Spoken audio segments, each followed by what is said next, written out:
My name is Michael. I have the pleasure of taking portraits that show my clients' passion, personality, and vision so that they can stand out in their competitive fields. I recently photographed Ruby, a fashion designer and sex educator. Here's a peek at the process and the photos that we created.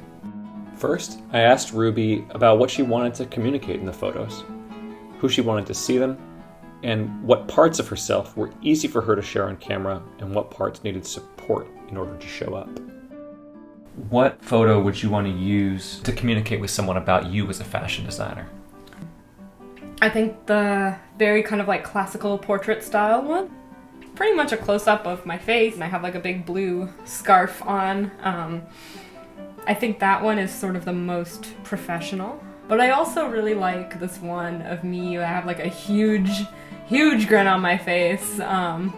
My like gums at the top of my teeth are showing, and there's just something in the fact that I don't care. You know, I'm not trying to be composed. There's some kind of like unapologetic truth to that one.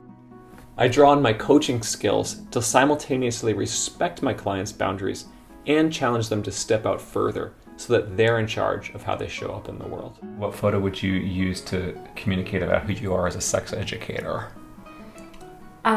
I think for that one, I like the one where I'm sitting in a chair in my room and I have my bike behind me. I feel like there's something really playful about that. I think the obviousness that it's in a home, there's like something really like warm and comforting about that, but then also the books and the bicycle makes it feel a little bit a little transgressive somehow. But I think I also look very like confident and approachable.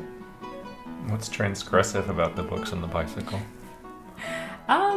I think it's very like to me it's like those are my tools for fighting the patriarchy. I also kind of like this one where I'm wearing a leopard print shirt. I feel like there's something about that that's just very classical sex educator. It's just like, what? What else is feminist about these pictures? I love the bicycle ones. These two where it's like through the spokes and there's like these, there's just, like the shapes being created in those are just fantastic. After the shoot, I made a first selection of the photos for Ruby. She narrowed the selection down, and I gave her a complete set of retouched photos. There's something inherently empowering, I think, about putting yourself out there in a way when you are conscious of the fact that you're like just a normal person. My job is to not just take photos that reflect who a person is, but that reflect who they're becoming in the world. To learn more about the process, to see more photos, and to schedule a free 30-minute conversation about photography, go to www.michaelcoachandphoto.com. Thanks for watching.